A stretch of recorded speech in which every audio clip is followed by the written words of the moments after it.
In this edition of Impact,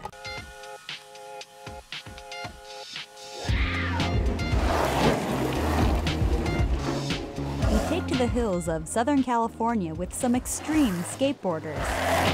When you're a good skateboarder is when you're comfortable at high speeds and you know for a fact, like, you're on it, like, you just know that you can do a slide at 45 miles an hour or whatever. It's confidence level, and it's more about board control and speed control than going fast. And then, grab your paddle and come with Impact inside the expanding world of competitive table tennis. There's almost something futuristic and surreal about it, that I'm hitting this little ball with this very finely made piece of equipment that's meant to spring the ball, grip it just enough to put rapid spin, you know, heavy rotation on it. There's just this amazing feeling.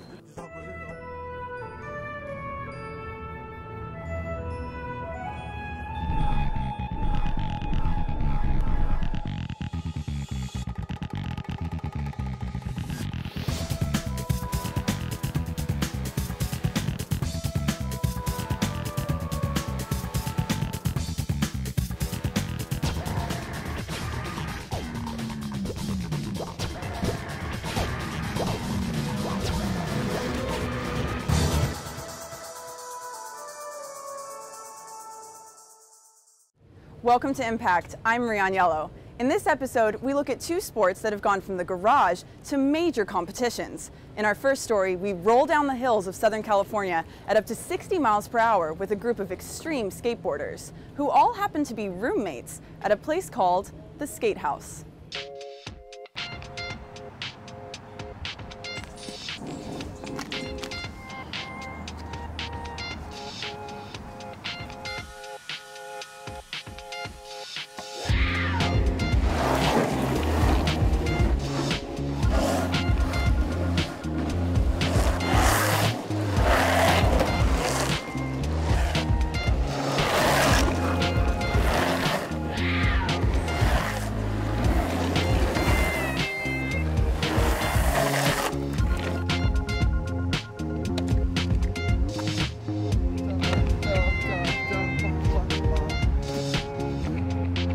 Sweet.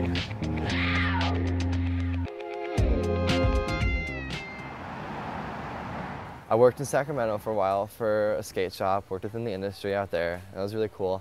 And then around October, November, I got the call from Loaded Boards to invite me down to live in LA and work in the shipping room packing boards.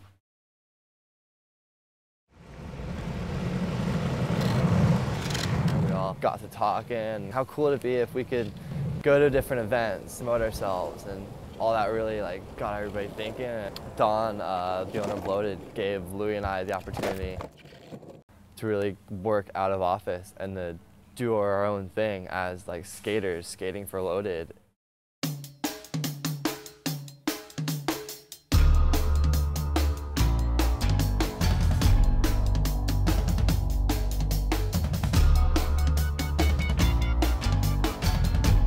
There, try to get as calm as possible, and then you just hear the ready, set, go, and you see the wire snap across you, and you just push out like your life depends on it. And you skate as fast as I could, skating with 5 of the world's best skaters around me. It was a really fun heat. It was a 6-man heat down a 3.2-mile long course with, I think, 23 corners on it.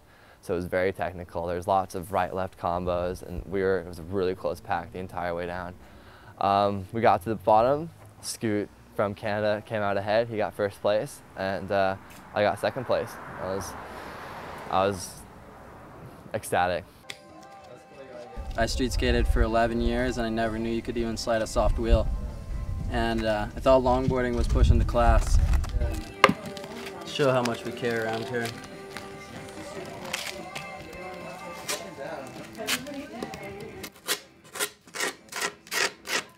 I work and skate. You know, I work for Madrid, packing bushings, and that gives me free time to be able to do what I want. Sometimes it's hard, I'm living pretty poor right now, but life always works out, and as long as I'm going down hills or riding parks or kicking it with my friends, and what's wrong with life? For me, skateboarding will go on until my legs fall off.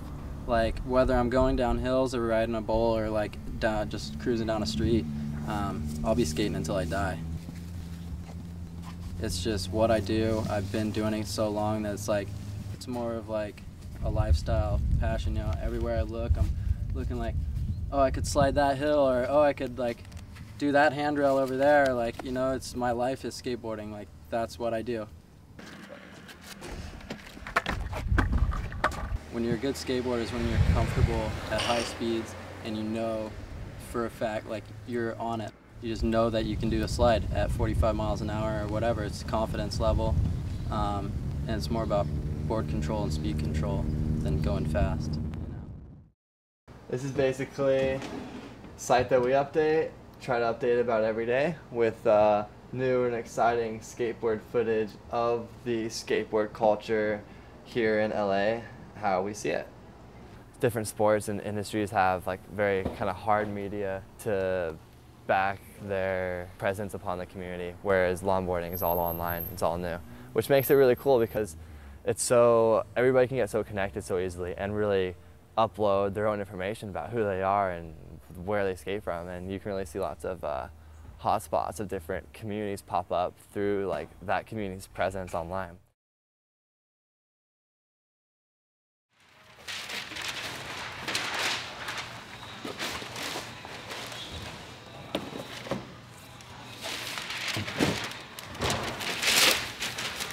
You have your own spot down here yet, or you still have Jet though? Oh, Jet. Yeah. And I got my place in LA I got to pay rent on. Right, So. I know. I would have never thought to see myself sitting in this situation.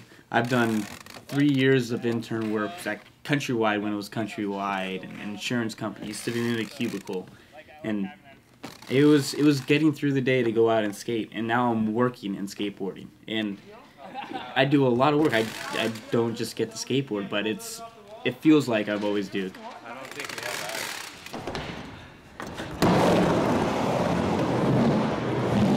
But I really want to stay in the position. Of course, I want to grow and expand and you know gain more responsibilities. But I want to be in the skateboard industry. This is my life. It's a lot of event promotion, marketing. I do team management, videos, photos, a lot of editing, and making sure that the events get the proper promo gear out there. This is called the Carmen Ducane. It's a free ride oriented board, and the free riding is a scene that's been taken off a lot recently. It's all about riding down hills and sliding and going fast, and staying along you can slide sideways. And this board, it has you can see it has like a drop down, so it allows you to lock your foot in and lowers the center of gravity, so you're feeling a little more stable. Stay on my right. Alright, you ready?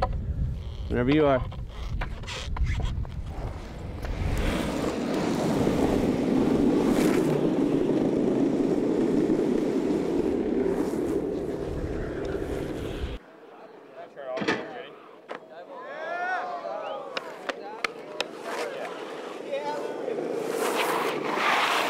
Once the sun gets a little bit lower, we're going to do a 35 to 40 minute jam session, and then we'll round it up with a little prize ceremony.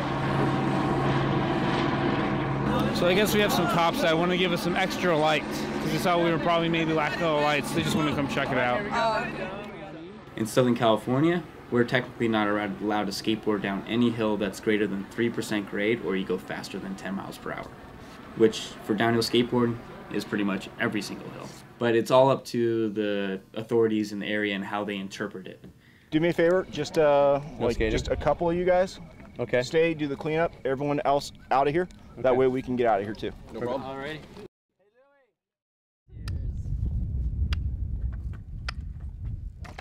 3 years ago, I did a trip across North America doing races and events in Canada and the US.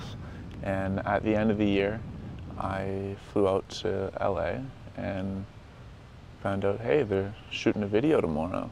And I had the pleasure of riding with James Kelly, Kevin Reimer, Louis Poloni in this incredible video. It totally blew me away. And after that, we went up to Maryhill for the World Championships that year.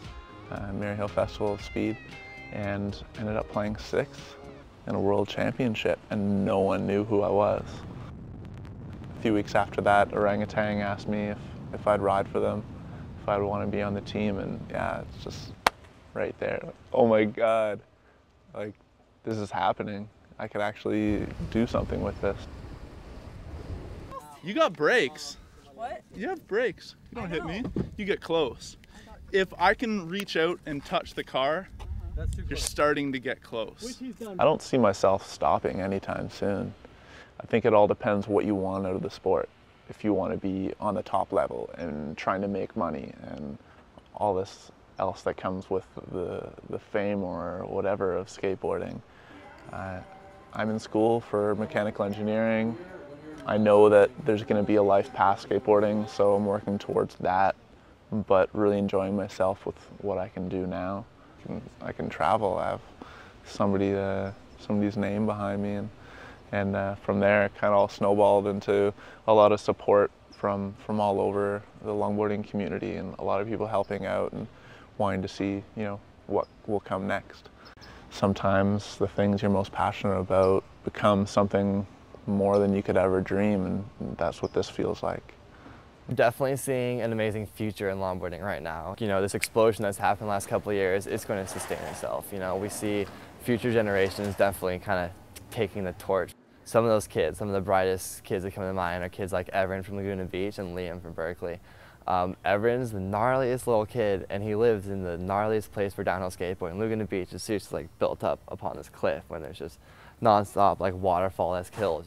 He's getting paid to go to Europe and Australia and, you know, see the world through a skateboard. It's really cool. My brother bought like a Sector 9 board. I didn't know anything about skating. And then I used it. I skated for a little bit when I was little. I was like 8, 9, 10, and skated around like downtown and stuff. Had a lot of fun. And to get to my friend's house or just to skate around, there's so many hills in Laguna that you have to learn, you know, to go down a hill. So it just became more and more fun after that, you know. And you could skate any hill and like go as fast as you want and slide into turns. And yeah, it's almost like flying or something. It's a crazy feeling. There are a lot of kids in Laguna now. They're just starting to skate, you know, and I've been skating with them and teaching them little things, making sure they wear their helmets and sliding gloves and stuff like that. So I would say overall, it's a really supportive community. And that's one of the cool things about skating too, aside from the actual skateboarding, is, you know, the really nice community. I think the sport is growing really quickly. Like every year, there are more and more riders getting into it. Forums on the internet where you can talk to people, learn new things. People are always skating. The community is really helpful. Throw out an idea and start doing it, and then like the sport grows. Since I got into longboarding, it has grown and developed in almost every way imaginable. The events that people attend are bigger than ever now. The companies are growing, doubling, tripling every single year. Everybody's really wanting to push the sport. If you look at the mantra of Loaded and Orangutan, they want longboarding to grow, not necessarily their company to grow. Skateboarding is everywhere, and it's a really good way to meet people, you know, and meet friends. Like I didn't have anything, but because of my skateboard, you know, friends all over the world now. 3 years ago when I got involved, there was 96 competitors at Maryhill. Now there's over 200. This year I think they're planning to have a 300-person race in Europe. Like it's just, things are really exploding, really blowing up. It's really cool. The last 5 years have really allowed for an amazing growth of skill amongst longboarders. What we can do now on longboards was impossible, you know, 2 years ago. Like what we can do now was inconceivable 5 years ago. Barriers that riders are breaking on a daily basis is unbelievable.